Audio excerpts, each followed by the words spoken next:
नमस्कार, जो आप भारत मित्र देख रहे हैं। मेरा नाम अभिषेक भारती। रामगढ़ के बुध बाजार में एक हादसा होता है, 8 लोग मर जाते हैं।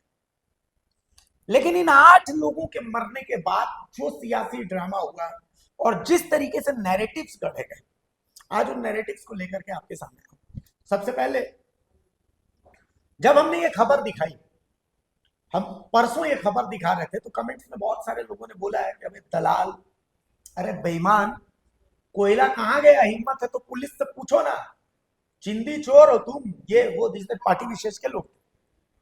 हमने ये खबर दिखाई कि भाई सब कुछ सब तरफ, लेकिन जो मृतक परिवार है उनको राहत कहाँ, उनके लिए क्या? तो कई लोगों ने हमें गालीबाजी की। खैर, तब कुछ सवाल जब हमने अपनी रिसर्च की तो हमें दिखा।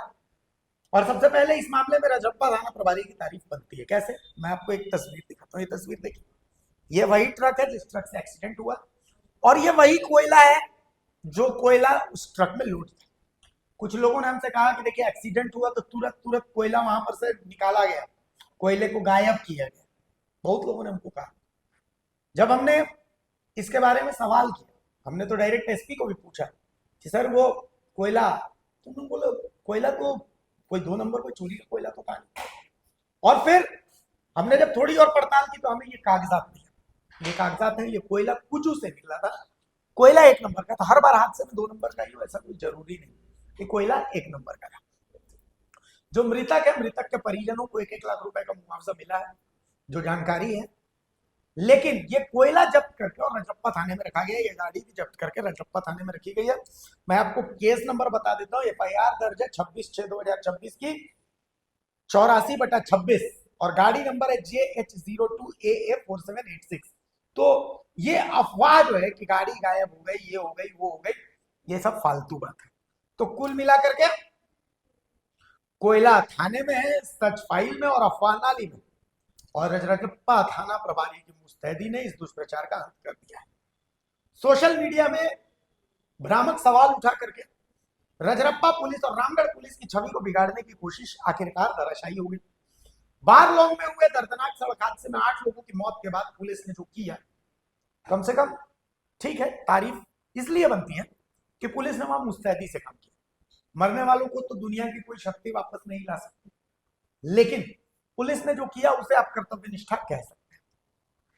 रजरप्पा थाना प्रभारी है कृष्ण कुमार। उनसे जब पूछा गया तो उन्होंने बताया कि भाई हादसे के बाद जो नियम है, ट्रक और उसमें लगे 25.7 टन कोयले को सुरक्षा के लिए थाना परिसर में उतार कर रखा गया।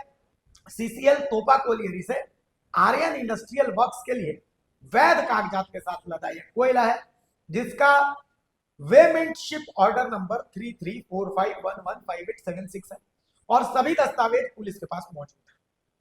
हादसे के बाद हमने पूछा कि भाई आनंद फानन में आपने क्यों हटाया इसको रात के अंधेरे में, तो इसका भी उन्होंने जवाब दिया। उन्होंने कहा कि हादसे के बाद ट्रक सड़क के बीच में था और आधे भाग में फंसा हुआ था। अगर उसको नहीं हटाते तो दूसरी गाड़ी फिर से टकरा जाती और फिर बड़ा हादसा हो जाता। तो हमारे लिए तो जान माल की सुरक्षा जो है वो सर्वोपरि थी। फिर हमने कहा कि तब फिर आपने JCB से क्यों किया, तो उसका भी उन्होंने जवाब दिया। उन्होंने कहा कि हाइड्रा बुलाया हमने और ट्रक खिंचवाने की कोशिश में, लेकिन ट्रक हिला नहीं, दोनों टायर फट चुके थे, आगे का चक्का जमीन में धंस गया था। तो इसीलिए हाइड्रा ऑपरेटर ने साफ कहा कि बिना कोयला अनलोड किए गाड़ी नहीं खींचेगी। तब JCB मंगाया गया, कोयला अनलोड किया गया और दूसरे वाहन में लदवा कर इसको सुरक्षित किया गया। उसके बाद उन्होंने कहा कि जो कोयला था उसे जब्त किया गया और वाहन को थाना में सुरक्षित रखा गया। थाने में रखा कोयला पूरी प्रामाणिकता के साथ किसी को भी दिखाया जा सकता है। एक बोरा के एक ढेला भी इधर उधर नहीं हुआ। थाना प्रभारी ने बताया कि इस मामले में रजरप्पा थाना में 26/6/2026 को कांड नंबर 84/26 के तहत FIR दर्ज हो गई है। ट्रक और कोयला जब्ती के बाद न्यायालय में जब्ती सूची भी समर्पित की गई है। जांच निष्पक्ष चल रही है। तो कुल मिलाकर के इस मामले में जो अफवाह फैलाई गई कि चोरी का कोयला था, ये था, वो तो बहुत सारे लोगों ने सोशल मीडिया पर भी लिखा, हमें कमेंट करके भी सवाल उठाए, लेकिन फैक्ट यही है, कोयला कोई चोरी का नहीं था, हादसा था। हादसा नो डाउट ये ऐसा था जिसने सबको रुला के रख दिया, सबको दुख है, लेकिन जो हुआ उस पर किसी का जो है कोई इसको काबू में तो नहीं कर सकता। ये अपने हाथ की बात तो है, ईश्वर की जो मंजूरी थी वो।